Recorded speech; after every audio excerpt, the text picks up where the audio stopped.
The alarm started blaring at 3:47 a.m. on a Tuesday morning, sharp electronic shrieks that cut through Meridian Technologies' nighttime silence like warnings of catastrophic system failure. Kendrick Holloway was finishing his custodial rounds on the executive floors when the emergency lights began flashing, signaling the kind of crisis that brought highly paid executives racing back to the office in wrinkled suits and panic-stricken expressions. At 35, Kendrick had mastered the invisibility that characterized night maintenance workers. The ability to move through corporate spaces unnoticed, to clean around urgent conversations without acknowledgement, to witness executive crisis management while remaining functionally transparent to people whose professional lives were imploding in real time. But his invisibility couldn't block out the technical terminology flooding the 42nd floor conference room, where CEO Natasha Volkov was coordinating emergency response to what appeared to be catastrophic failure in the satellite guidance system controlling $100 million worth of aerospace contracts. The thermal regulation subsystem is showing complete malfunction, Diego Morales, Director of Engineering, was reporting with controlled desperation. Our consulting team from Aerospace Solutions has been running diagnostics for 6 hours, and they can't isolate the failure source. Kendrick paused in his mopping, not from eavesdropping, but because the technical description was triggering recognition patterns he'd spent 3 years suppressing. Thermal regulation subsystem failures in satellite guidance platforms had specific diagnostic signatures, and Diego's symptoms suggested problems unrelated to the subsystem itself, calibration protocol errors that most consulting teams wouldn't think to examine. "Ms. Volkov," another voice called from the conference room, "if we can't restore functionality by 8 a.m., we'll have to notify NASA that the entire Perseus satellite network is potentially compromised. Financial penalties alone could exceed $100 million, not to mention reputational damage in the aerospace sector." Kendrick felt the familiar tightness in his chest, the mixture of professional competence and personal vulnerability that had defined his relationship with engineering work since losing his career. He understood exactly what was wrong with their thermal regulation system, could probably fix it within an hour, and was absolutely certain that revealing this knowledge would expose him to humiliation and disbelief he'd spent 3 years avoiding. The problem wasn't thermal regulation failure. It was initialization sequence timing, causing thermal sensors to report false readings, triggering automatic shutdowns that appeared to be subsystem malfunctions, but were actually protective responses to calibration errors occurring during satellite transition from ground-based to orbital operational modes. 8-year-old Imani would be waking in 3 hours, expecting breakfast and help with her school project about space exploration. The irony wasn't lost on Kendrick that his daughter was studying aerospace engineering principles while he cleaned the offices of people who desperately needed exactly his expertise, but would never think to ask for it. "Excuse me," Kendrick said quietly, appearing in the conference room doorway with his mop and bucket. "I couldn't help overhearing your discussion about the satellite thermal regulation issue." 6 pairs of eyes turned toward him, with the mixture of irritation and confusion that executives displayed when service workers interrupted important conversations. Natasha Volkov, a 41-year-old Russian-American woman whose steel-gray hair and precise manner reflected her reputation for technical excellence, looked particularly annoyed by the intrusion. "Sir, we're dealing with a critical technical emergency," Natasha said, with polite firmness that indicated he should continue cleaning and avoid further interruption. "Please proceed with your maintenance duties." "Ms. Volkov, respectfully, I think your problem might be initialization sequence timing rather than actual thermal regulation failure," Kendrick replied, his voice carrying the careful precision he'd learned during 8 years of aerospace engineering before corporate restructuring had eliminated his position, along with most other senior black engineers, at his previous company. The conference room fell silent with the stunned quiet that occurred. When someone said something so unexpected, it required complete recalibration of assumed reality. "What did you just say?" Diego asked, his tone carrying disbelief rather than curiosity. "The symptoms you're describing, false thermal readings triggering automatic shutdowns during orbital transition, usually indicate calibration protocol errors in the initialization sequence rather than hardware malfunction in the thermal regulation subsystem." Kendrick's explanation was technically precise and delivered with calm authority that characterized engineers who understood complex systems well enough to diagnose problems from symptom descriptions alone. "Sir," Natasha said, her voice now carrying sharp attention rather than dismissive politeness, "how exactly would a maintenance worker know anything about satellite thermal regulation diagnostics?" The question was both reasonable and dangerous, requiring Kendrick to decide whether revealing his background was worth the risk of exposing himself to scrutiny and potential humiliation that had made him choose invisibility over professional recognition. "I have some background in aerospace engineering," Kendrick replied carefully, using deliberately vague language he'd developed for deflecting inquiries about his qualifications. "What kind of background?" Diego pressed.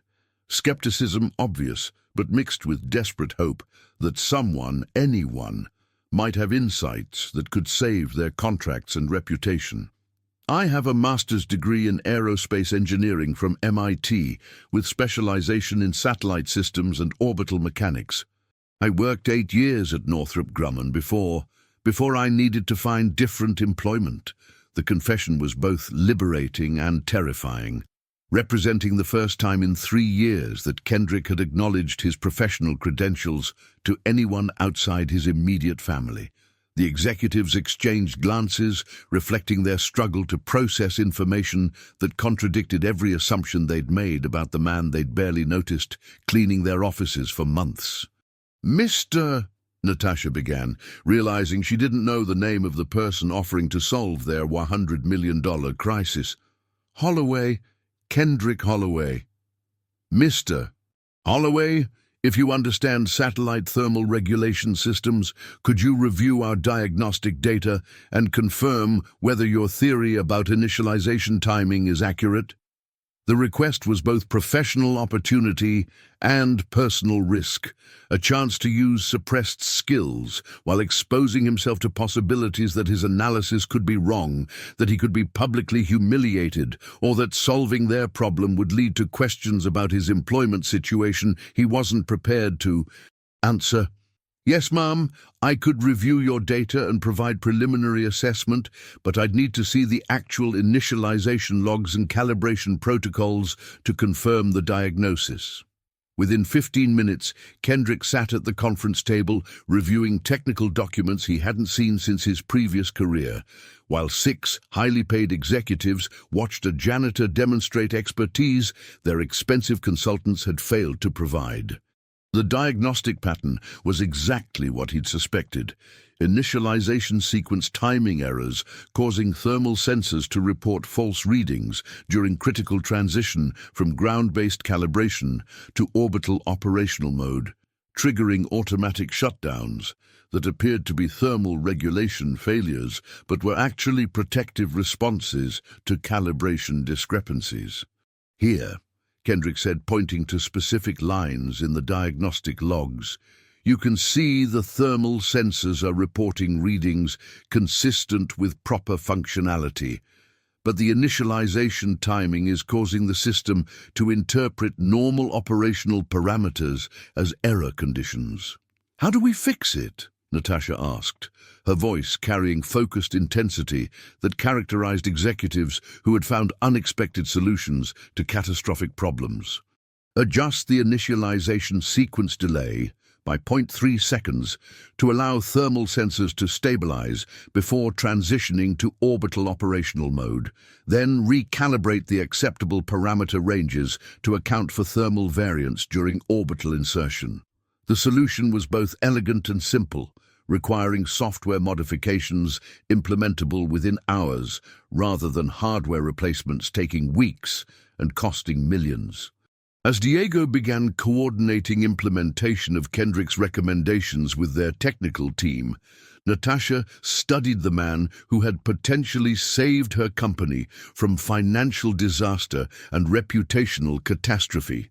"Mr. Holloway, I need to ask you something directly," Natasha said, her voice carrying business-like curiosity, indicating she was processing information that didn't align with her understanding of how talent and employment typically correlated. "If you have a master's degree from MIT and 8 years of aerospace engineering experience, what are you doing working as a custodial engineer?" The question was both inevitable and dreaded.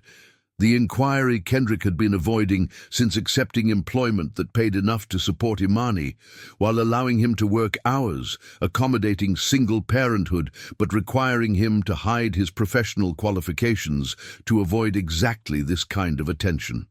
"Ms. Volkov, that's a complicated question, with an answer that might make everyone in this room uncomfortable," Kendrick replied, his voice carrying careful control he used when approaching topics that could trigger memories of professional humiliation and economic desperation.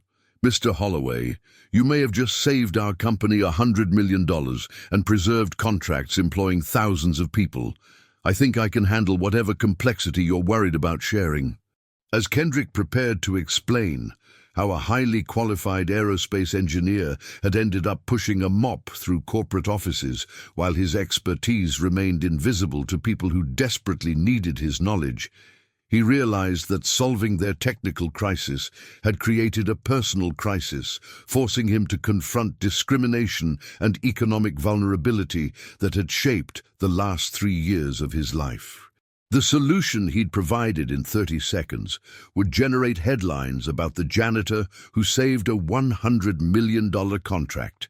But the story behind his hidden expertise would reveal uncomfortable truths about systemic barriers that buried brilliant minds in positions where their knowledge remained invisible until crisis made their contributions impossible to ignore. The conversation that would reshape both their lives took place at 6:15 a.m. in Natasha Volkov's corner office after Kendrick's solution had been successfully implemented and the Perseus satellite network was functioning normally, but before either of them had processed the full implications of what had just occurred. "Mr. Holloway," Natasha said, gesturing toward the leather chair across from her mahogany desk, "I've spent the last 2 hours thinking about what happened in that conference room, and I keep arriving at the same question. How does someone with your qualifications end up in custodial work?" Kendrick felt the familiar anxiety that preceded conversations about his professional downfall, the chest tightness that accompanied memories of corporate restructuring disguised as merit-based efficiency. Improvements, but implemented in ways that disproportionately eliminated experienced black engineers from senior positions. "Ms. Volkov, the honest answer is that I was laid off during corporate restructuring at Northrop Grumman 3 years ago, and I haven't been able to find engineering positions that accommodate my responsibilities as a single father to my 8-year-old daughter." The explanation was both accurate and incomplete, omitting the humiliating details of job searches where his qualifications generated initial interest, followed by rejection after interviews that felt more like interrogations about his cultural fit and team compatibility. "Mr. Holloway, were you terminated for performance issues, or was this part of general workforce reduction?" Natasha's question was both businesslike and personal, reflecting her attempt to understand whether Kendrick's employment situation resulted from individual inadequacy or systemic factors beyond his control. "I was laid off as part of what they called operational streamlining, which eliminated 43 positions in the aerospace engineering division. 31 of those positions were held by engineers of color, despite our representing only 18% of the division's total workforce." The statistics were burned into Kendrick's memory, representing not just personal trauma, but evidence of systemic discrimination that he'd been unable to address through legal channels because individual cases of bias were nearly impossible to prove when embedded within corporate restructuring that could be justified through financial necessity. That's statistically suspicious, Natasha replied, her business experience providing context for recognizing discrimination patterns that individuals couldn't effectively challenge. Yes, ma'am, but suspicious and legally actionable are different things, especially when you're a single parent who can't afford extended litigation against corporations with unlimited legal resources. Kendrick's voice carried the weary resignation that came from understanding systemic injustice while lacking power to address it effectively. Mr. Holloway, what happened when you applied for other engineering positions? Your MIT credentials and Northrop Grumman experience should have made you competitive for senior roles. The question touched the most painful aspect of Kendrick's job search, the pattern of initial enthusiasm followed by rejection that had gradually eroded his confidence and forced him to accept that his qualifications weren't sufficient to overcome whatever barriers were preventing his employment in his chosen field. I applied for over 200 engineering positions during the first 18 months after my layoff.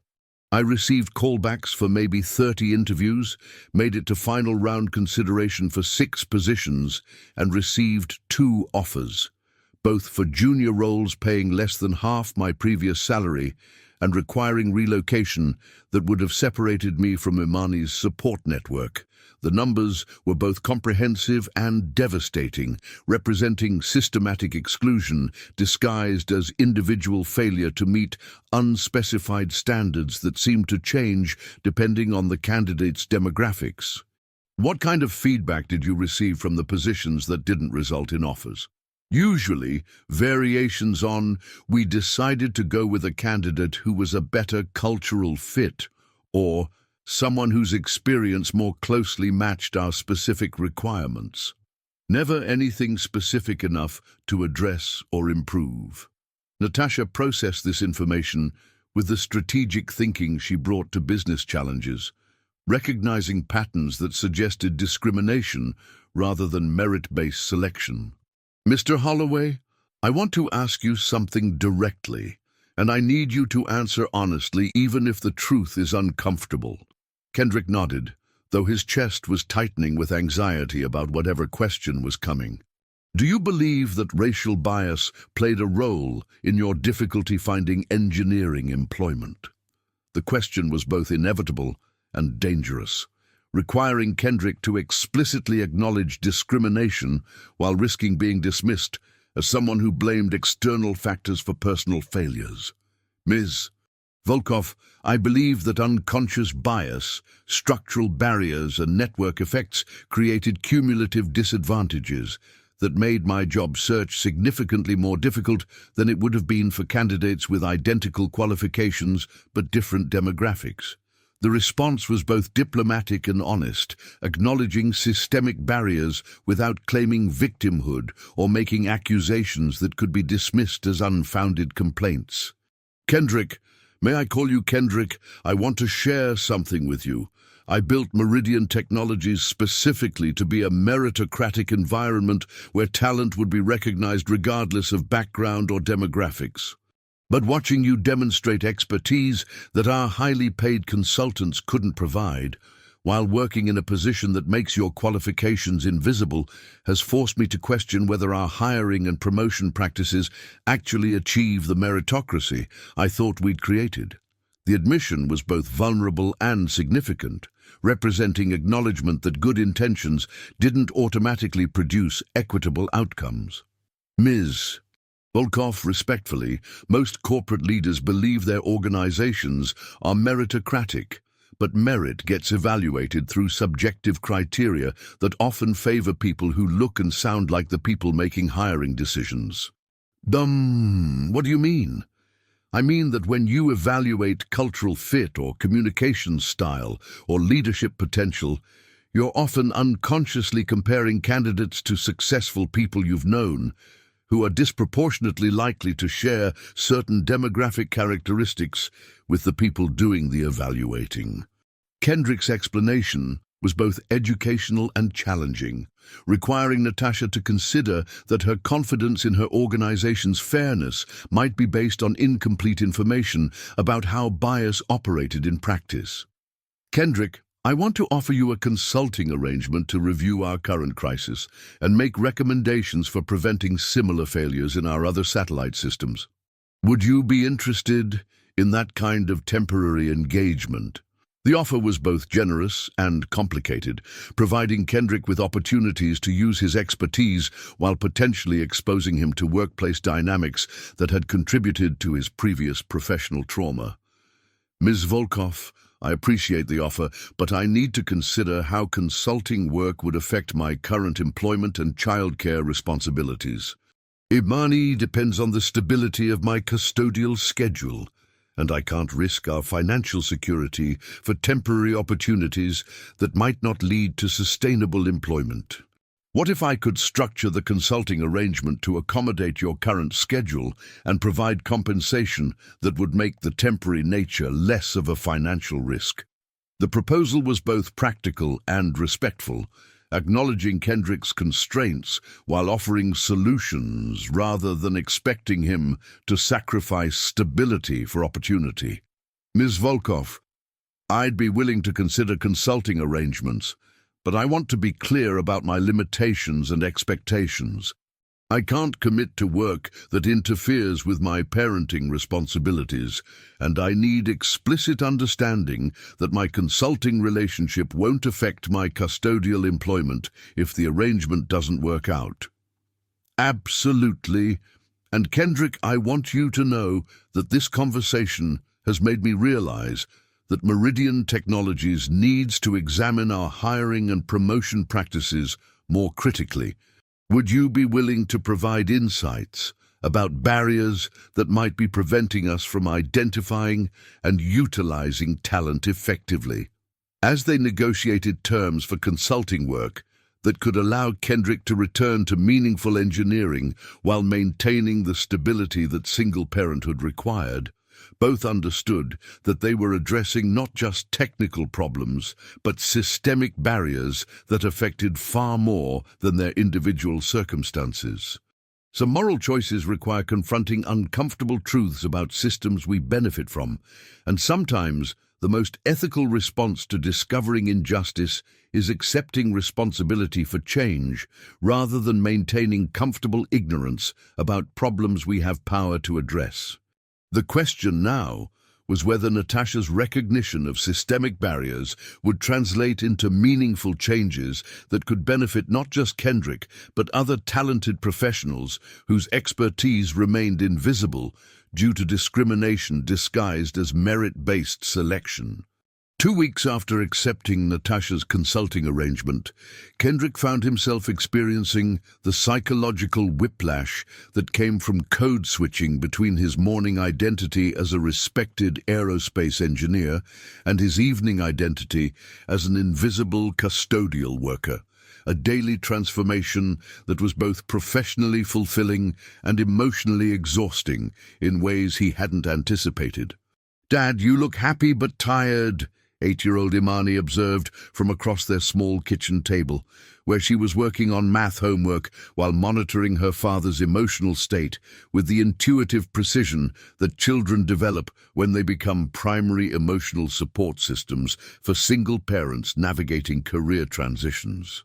"I am happy, baby," Kendrick replied, reviewing technical documentation for satellite system upgrades while simultaneously preparing dinner with the efficiency that characterized parents who managed multiple responsibilities without external support.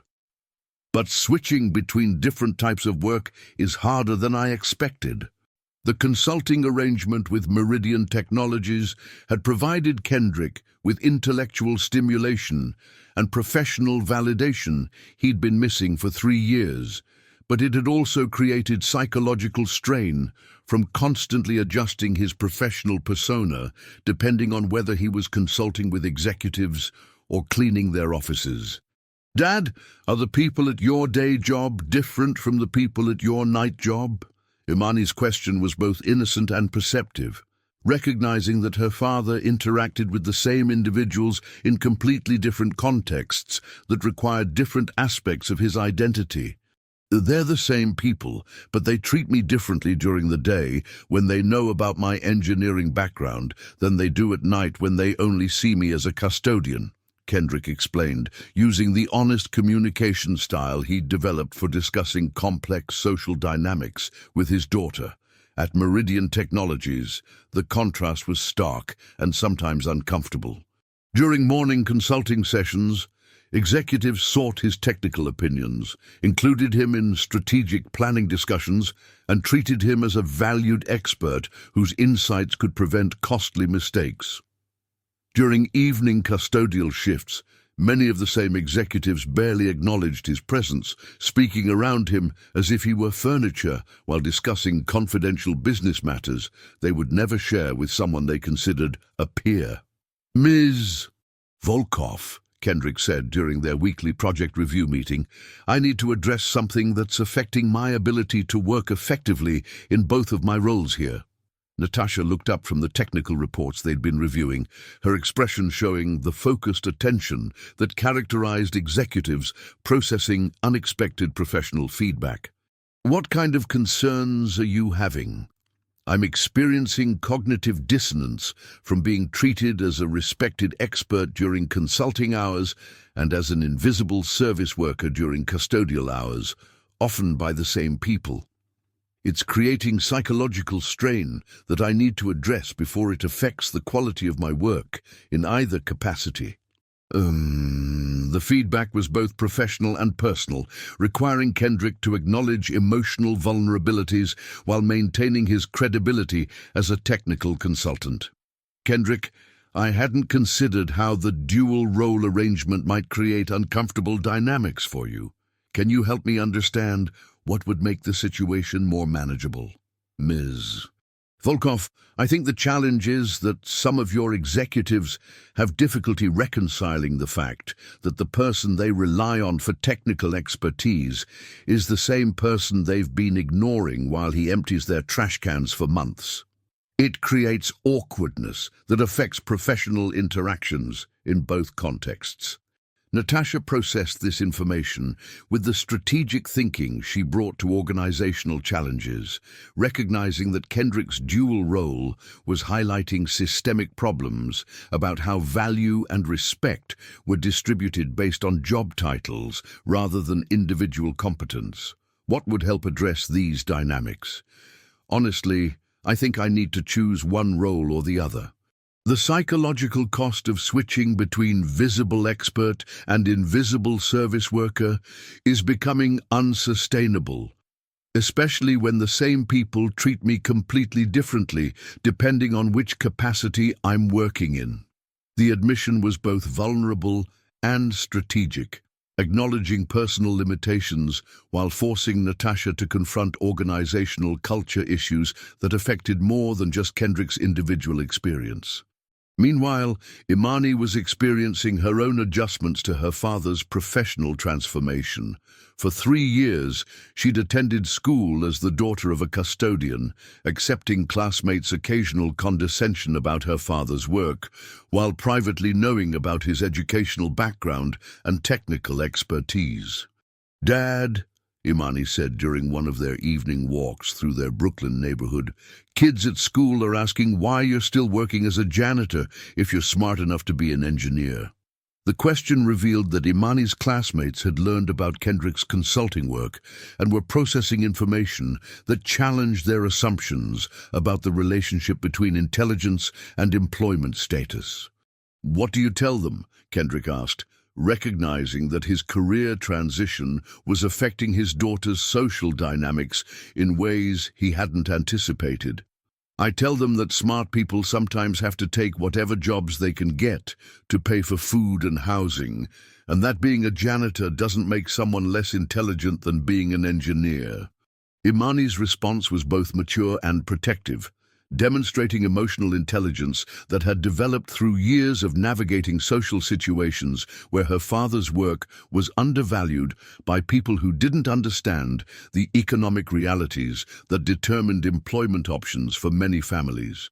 How does it feel when people ask those questions? It feels like people think you are hiding something bad instead of understanding that you were doing what you had to do to take care of me. The observation was both perceptive and heartbreaking, revealing an 8-year-old's sophisticated understanding of economic vulnerability and social judgment.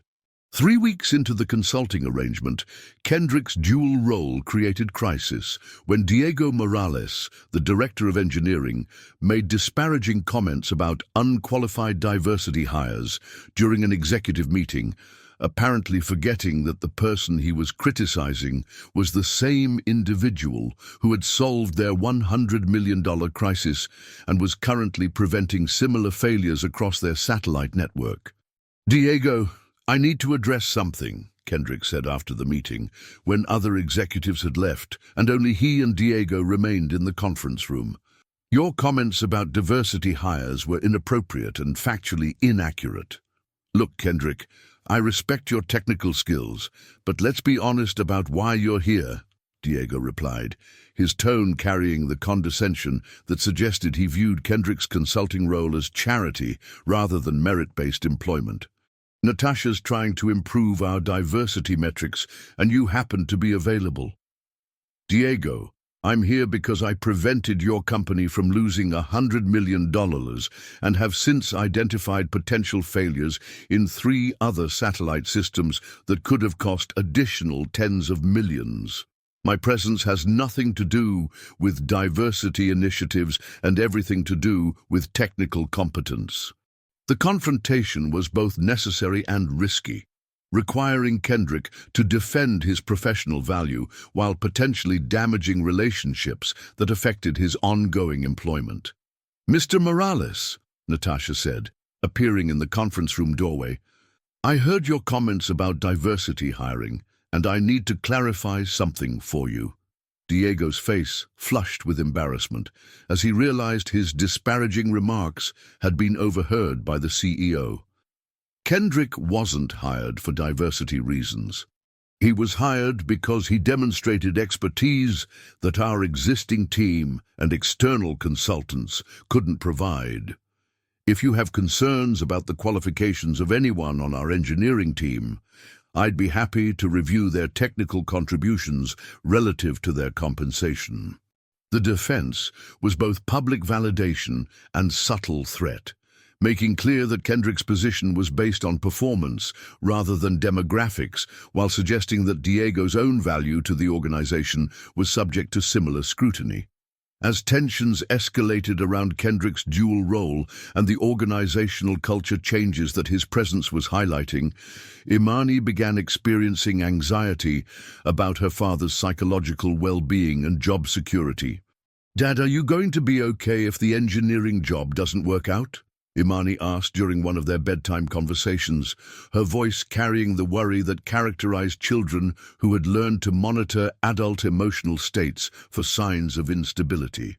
"Imani, regardless of what happens with the consulting work, we're going to be okay," Kendrick replied, using the reassuring tone he'd developed for addressing his daughter's concerns about their financial security. "The most important thing is that we have each other, and we know how to adapt to whatever circumstances we face." The conversation was both comforting and realistic, acknowledging uncertainty while providing emotional stability that allowed Imani to feel secure despite ongoing professional volatility. Some sacrifices require accepting that positive change often creates temporary instability before leading to sustainable improvement, and that choosing authentic professional identity over comfortable invisibility involves risks that affect entire family systems rather than just individual careers. The question now was whether Kendrick's willingness to confront workplace bias and demand appropriate respect would result in lasting positive change or force him to choose between psychological well-being and economic security. 6 weeks after Diego Morales' confrontation about diversity hiring had forced Meridian Technologies to examine its workplace culture, Dr. Keisha Baptiste arrived for what Natasha had scheduled as a comprehensive organizational assessment, but which represented the first systematic evaluation of hiring, promotion, and retention practices that the company had ever undertaken. Kendrick, Dr. Baptiste said as she entered the conference room where he was reviewing satellite maintenance protocols with Natasha. "I've been looking forward to meeting you since Natasha described your transition from custodial work to engineering consultation." Dr. Baptiste, a Haitian-American organizational psychologist who specialized in workplace bias and systemic barriers to advancement, carried herself with the confident authority that came from years of helping companies recognize discrimination they didn't know they were perpetuating. "Dr. Baptiste, I appreciate your interest, but I want to be clear that my situation isn't necessarily representative of broader patterns," Kendrick replied, his voice carrying the careful modesty he used when discussing circumstances that might be interpreted as complaints rather than systemic observations. "Actually, Kendrick, your experience is remarkably consistent with patterns I've documented across dozens of technology companies," Dr. Baptiste said, settling into her chair with materials that suggested she'd already conducted preliminary research. Highly qualified professionals of color often end up in positions that don't utilize their expertise, not because of individual limitations, but because of structural barriers that make advancement difficult, regardless of qualifications. The observation was both validating and concerning, suggesting that Kendrick's experience reflected institutional problems rather than personal failures. "What kind of structural barriers?" Natasha asked, her tone carrying the business-like curiosity that indicated she was processing information that could affect company policies. "Referral networks that favor people who share demographic characteristics with existing employees, cultural fit assessments that penalize communication styles or presentation that differ from organizational norms, and promotion processes that require informal sponsorship rather than just technical competence." Dr. Baptiste's explanation was comprehensive and data-driven, providing context for understanding how bias operated through seemingly neutral policies that produced discriminatory outcomes. Over the following 2 hours, Dr. Baptiste presented findings from her preliminary assessment of Meridian Technologies' hiring and promotion data, revealing patterns that shocked even Natasha, despite her recent awareness of potential problems. "Your company has hired 43 engineers over the past 3 years," Dr. Baptiste continued, "but only 6 were professionals of color, and none of those 6 have been promoted to senior positions despite some having qualifications superior to colleagues who advanced more quickly." The statistics were both clear and disturbing, indicating systematic exclusion disguised as merit-based selection processes. "Additionally, your retention data shows that professionals of color leave the company at twice the rate of their white colleagues, often citing lack of advancement opportunities and workplace culture issues." "I wasn't aware of these patterns," Natasha replied, her voice carrying the discomfort that came from discovering that good intentions hadn't produced equitable outcomes. "What do you recommend for addressing these issues?" "Structural changes rather than individual interventions," Dr. Baptiste said. "Blind resume reviews to eliminate name-based bias, diverse interview panels to reduce cultural fit discrimination, explicit sponsorship programs to replace informal mentorship networks, and regular bias training that focuses on changing processes rather than just raising awareness." The recommendations were both specific and comprehensive, requiring organizational commitment to systemic change rather than cosmetic diversity initiatives. Dr. Baptiste, Kendrick said, what happens to employees like me who are already here but have been systematically underutilized? How do companies address historical inequities while implementing better practices going forward? That's where individual interventions become necessary alongside structural changes, Dr. Baptiste replied. Employees whose potential has been overlooked need accelerated development opportunities, explicit sponsorship from senior leadership, and pathways to advancement that acknowledge their existing competence rather than requiring them to prove themselves again. The discussion was interrupted by Imani's arrival for what had become her weekly visit to see her father's day job, accompanied by 3 classmates whose parents had arranged a field trip to learn about aerospace engineering careers. "Dad, can you show my friends the satellite stuff you work on?" Imani asked, her voice carrying the pride that had replaced her previous anxiety about her father's professional status. "Mr. Holloway," said Marcus, one of Imani's classmates, "my mom says you used to clean offices, but now you fix satellites. How did that happen?" The question was both innocent and profound, requiring Kendrick to explain career transitions that most adults found difficult to understand. "Marcus, I always knew how to work with satellites, but for a while I was doing different work because that was the job I could find that let me take care of Imani properly.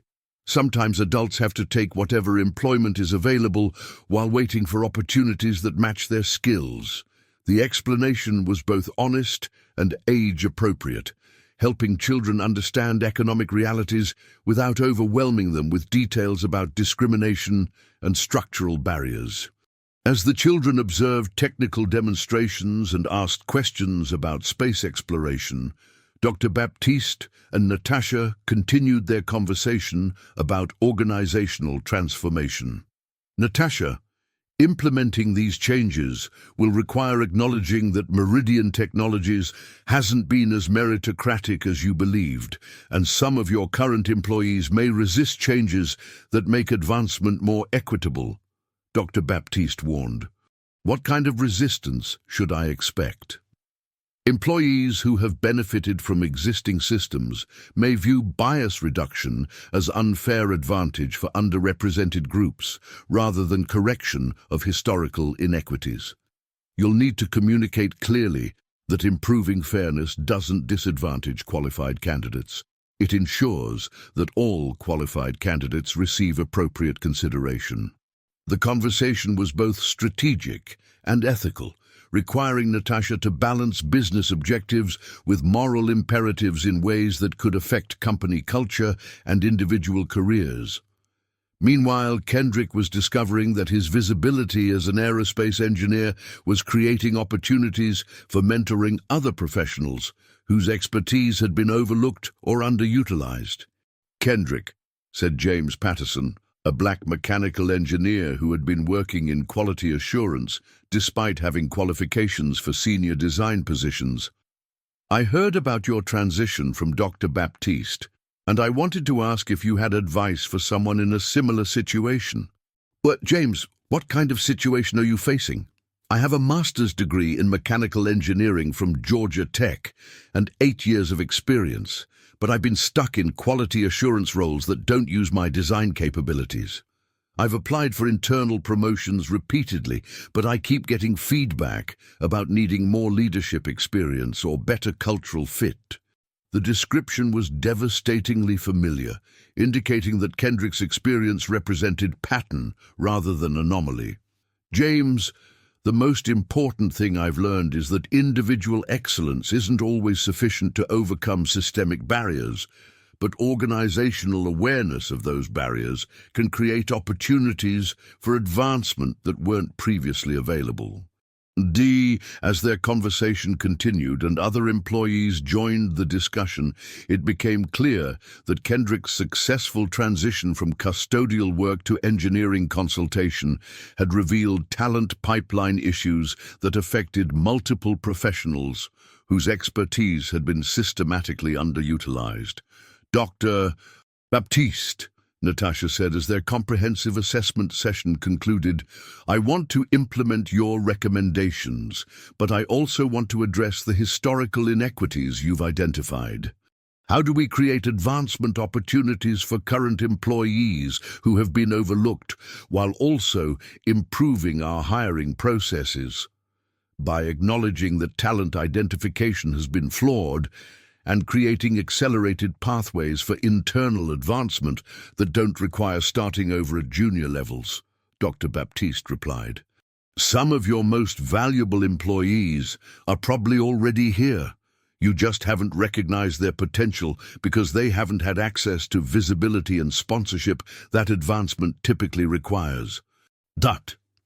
As Kendrick prepared to transition from dual custodial consulting role to full-time engineering position with clear advancement trajectory, he reflected on the unexpected ways that individual success could catalyze organizational transformation that benefited far more people than just the initial beneficiary.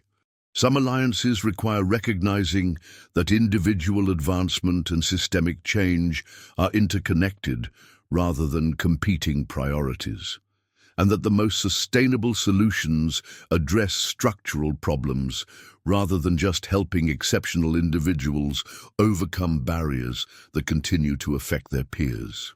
The question now was whether Meridian Technologies' commitment to organizational change would withstand the resistance that inevitably accompanied efforts to make advancement processes more equitable and transparent. The sabotage began subtly at first.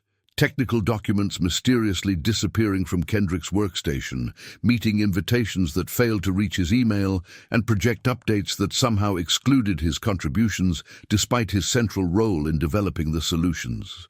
But by the third week of October, 8 weeks after Dr. Baptiste's organizational assessment had recommended systemic changes to Meridian Technologies' advancement practices, the resistance had escalated to direct professional undermining that threatened both Kendrick's position and the satellite projects he'd been managing.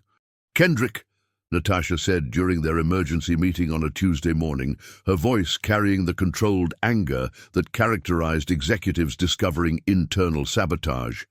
"I've received complaints from 3 department heads claiming that your engineering recommendations are creating unnecessary complications and budget overruns." The accusations were both strategic and devastating, designed to undermine Kendrick's credibility by framing his expertise as liability rather than asset, while providing Diego Morales and his allies with plausible deniability about their discriminatory motivations. "Ms. Volkov, can you be specific about what complications they're claiming?" Kendrick asked, though his chest was already tightening with familiar anxiety about professional credibility attacks that he'd experienced during his previous job search. "They're saying your satellite modifications are creating integration problems with existing systems, that your timeline estimates are unrealistic, and that your approach doesn't align with industry standard practices." Each criticism was carefully crafted to sound technical rather than personal, making it difficult to prove discriminatory intent while effectively questioning Kendrick's professional competence. "Natasha, those are serious allegations that contradict the performance data from our implemented solutions," Kendrick replied, using her first name for the first time to signal that he was responding as a peer rather than subordinate. "The Perseus system has been functioning flawlessly since my modifications. The budget savings have exceeded projections by 15%, and the timeline improvements have allowed us to complete maintenance cycles ahead of schedule." "I know that, and you know that.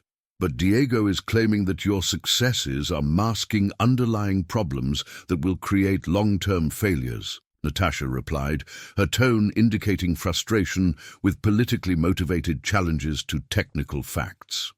The conversation was interrupted by Imani's unexpected arrival at the office, accompanied by her teacher, Ms. Rodriguez, who had brought her directly from school after she'd experienced what appeared to be a panic attack during lunch period. "Dad," Imani said, rushing toward Kendrick with the desperate relief of a child who needed parental comfort. "Kids at school are saying you're going to get fired because you don't really know how to do engineering work." The statement revealed that workplace sabotage was affecting not just Kendrick's professional standing, but his daughter's emotional well-being, as children processed adult conversations and social media speculation about her father's qualifications and job security.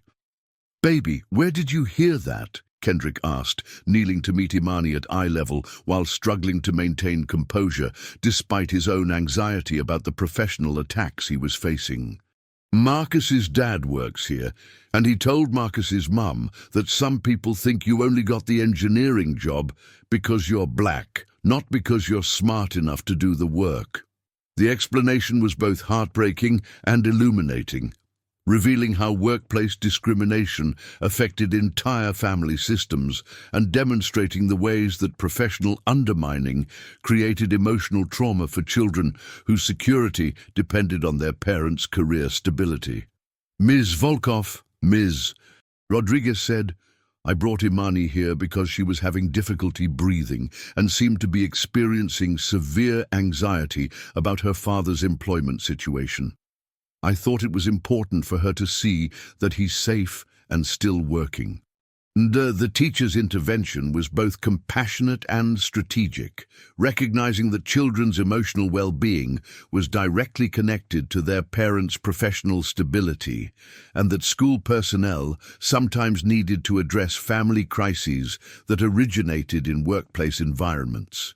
"Imani," Natasha said, settling into a chair beside Kendrick and his daughter, "your father is one of the most competent engineers our company has ever employed, and his job is secure, regardless of what some people might be saying.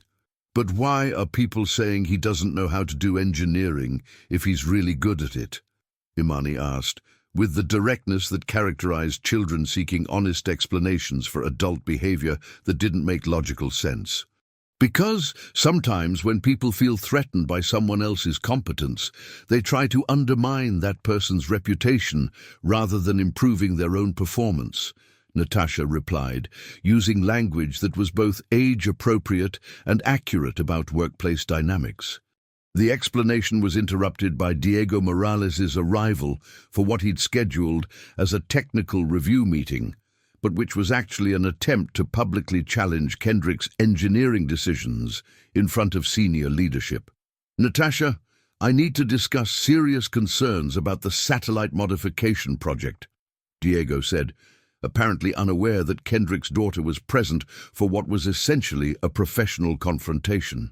"Diego, this isn't an appropriate time or setting for that discussion," Natasha replied, her tone carrying warning that he should recognize the personal and professional boundaries that were being violated. "The concerns are urgent enough that they can't wait for more convenient scheduling," Diego insisted, his determination to proceed suggesting that the confrontation was planned rather than spontaneous. "Mr.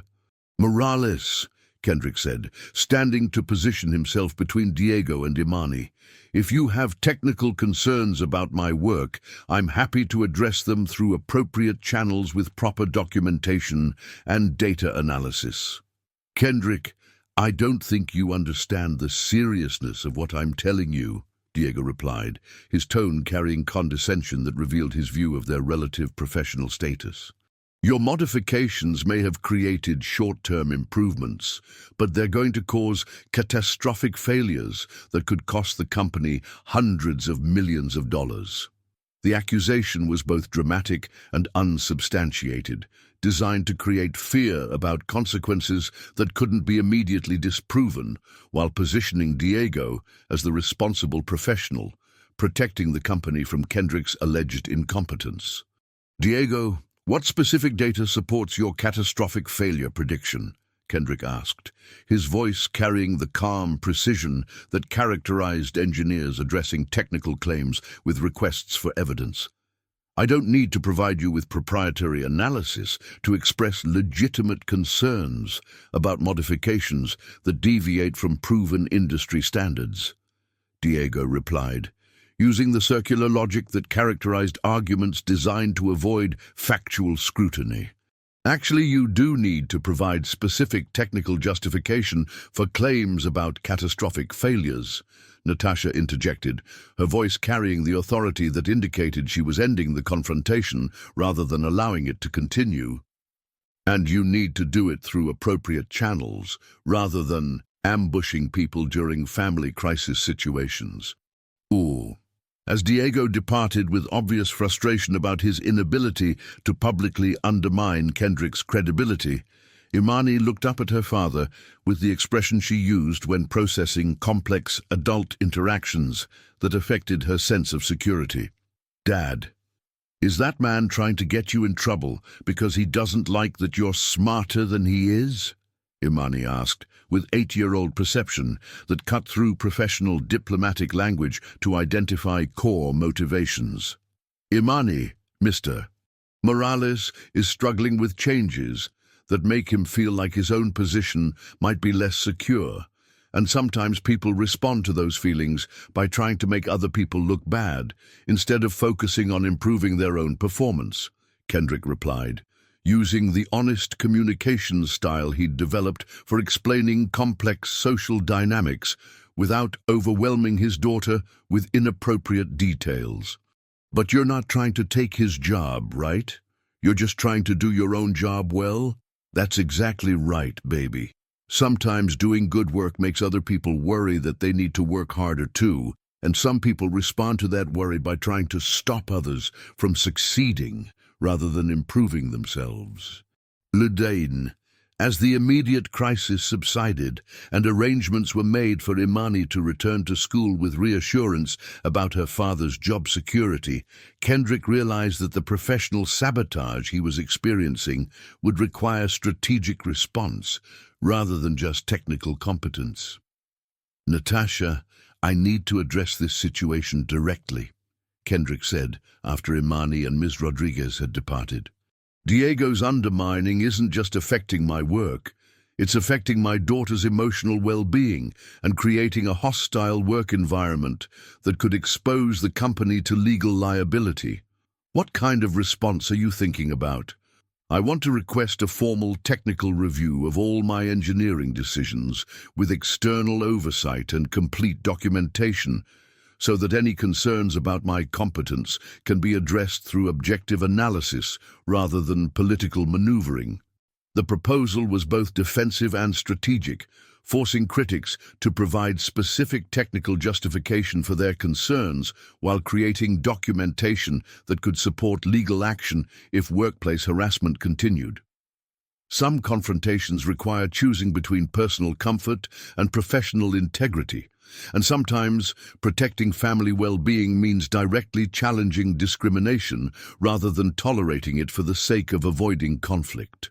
The question now was whether Kendrick's willingness to demand objective evaluation of his work would expose and eliminate workplace bias or escalate retaliation that could jeopardize the career advancement he'd worked so hard to achieve.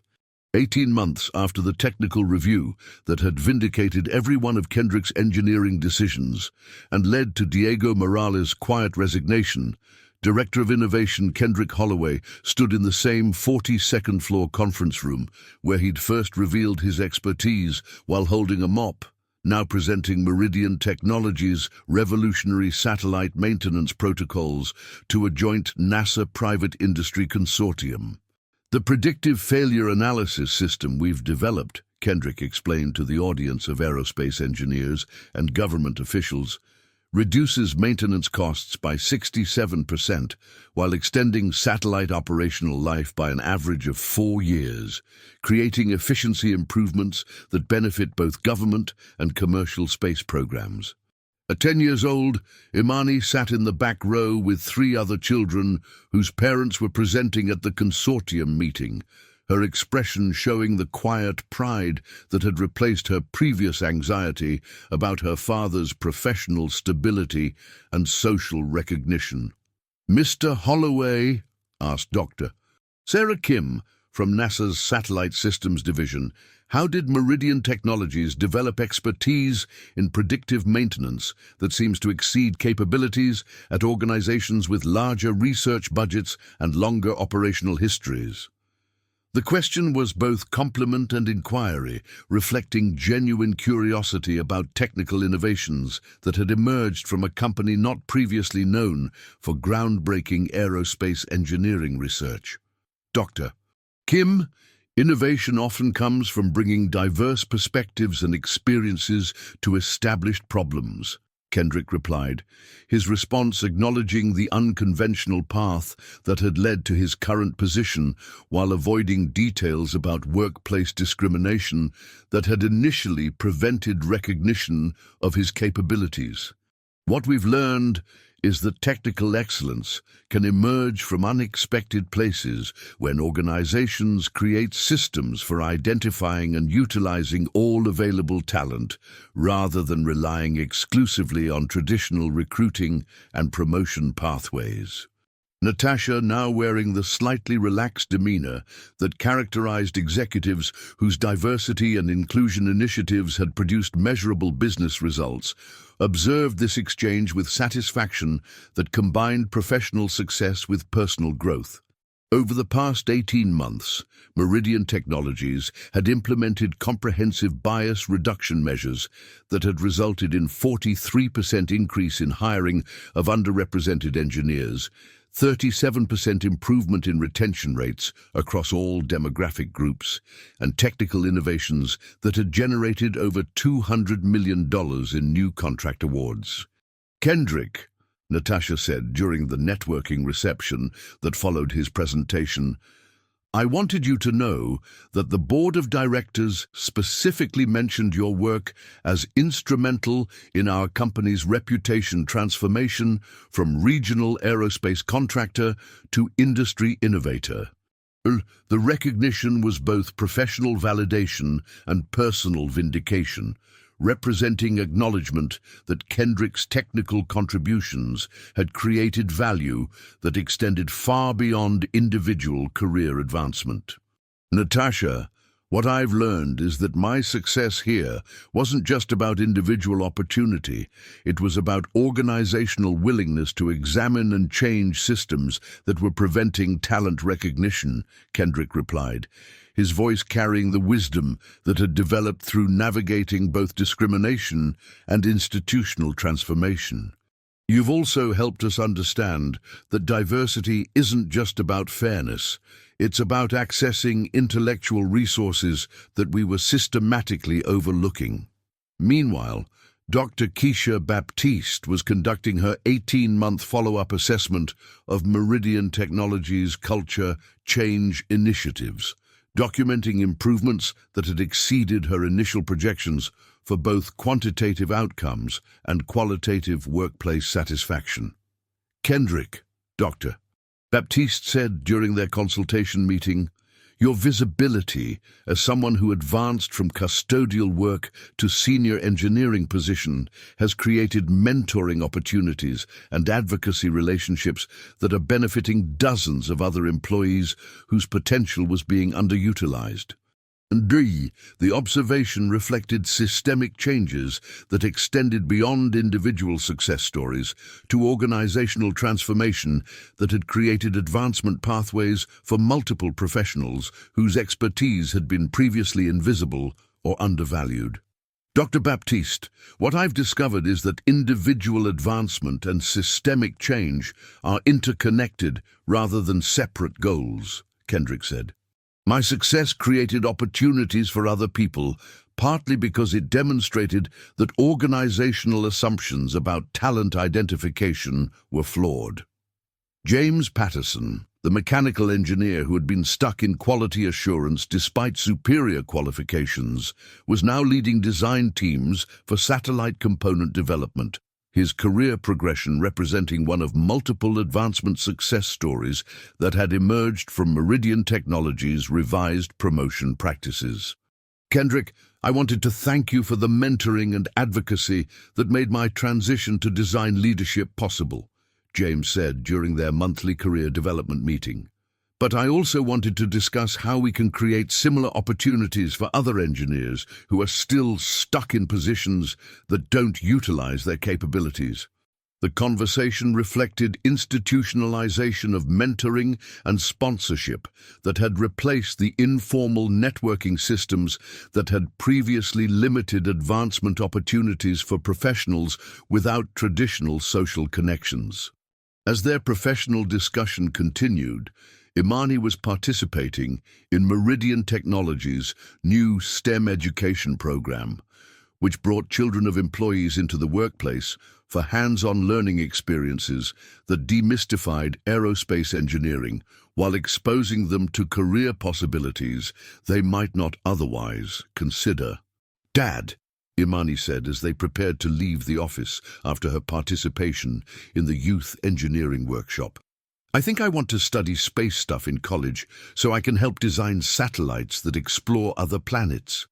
Rees, the aspiration was both personal and symbolic, representing the kind of expanded possibilities that could emerge when children witness their parents' professional success while having direct exposure to technical careers that required advanced education and offered intellectual challenges. "Imani, you have the mathematical and analytical skills to succeed in aerospace engineering, if that's what you decide you want to pursue," Kendrick replied, using the supportive communication style he'd developed for encouraging his daughter's academic interests without creating pressure about specific career choices. "And if I become an aerospace engineer, I'll already understand that smart people can be found doing all kinds of different jobs, not just the ones that other people think are important." The insight was both mature and accurate, reflecting understanding about social dynamics and professional recognition that had developed through witnessing her father's career transformation. 6 months later, Kendrick stood in the kitchen of the 3-bedroom apartment in Park Slope that his promotion to Director of Innovation had made affordable, preparing dinner while reviewing technical documentation for NASA's next-generation satellite program, which Meridian Technologies had been selected to lead based partly on innovations that had emerged from recognizing rather than overlooking internal talent. "Dad," Imani called from the living room where she was working on a science fair project about orbital mechanics, "can you check my calculations for satellite velocity requirements for different orbital altitudes?" The request was both routine family interaction and reflection of intellectual legacy that was being transmitted through supportive parenting rather than formal education alone. "Of course, baby. What orbital altitude are you analyzing?" As they worked together on mathematical problems that combined academic learning with practical application, both Kendrick and Imani understood that their family's transformation represented more than individual success. It demonstrated the potential that could be unleashed when organizations became willing to recognize talent regardless of where it was initially found. "Kendrick," Natasha said during their quarterly performance review, "I want to discuss succession planning for senior leadership positions. Your technical expertise and organizational insights make you a strong candidate for Vice President of Engineering when Robert retires next year."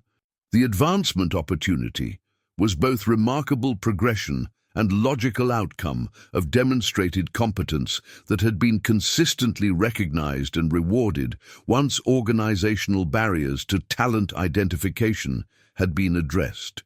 Some families, they had discovered, were strengthened rather than divided by professional challenges that required confronting systemic barriers to advancement, and the most profound success stories involved individual achievement that catalyzed organizational transformation, benefiting far more people than just the initial beneficiary. This story reminds us that talent exists everywhere, but recognition requires systems designed to identify and develop potential rather than maintain existing hierarchies. In a world where assumptions about competence often correlate with job titles rather than actual capabilities, Kendrick and Natasha's partnership shows us that the most valuable innovations can emerge from unexpected places when organizations become willing to examine and change practices that systematically overlook qualified professionals. Sometimes, the most profound transformations happen when individual success exposes institutional failures that affect entire communities, and the strongest leaders are those willing to acknowledge and address systemic problems rather than treating exceptional outcomes as proof that existing systems work fairly. What expertise might you be overlooking in people whose job titles don't reflect their qualifications? How could your organization benefit from recognizing talent that exists in unexpected places?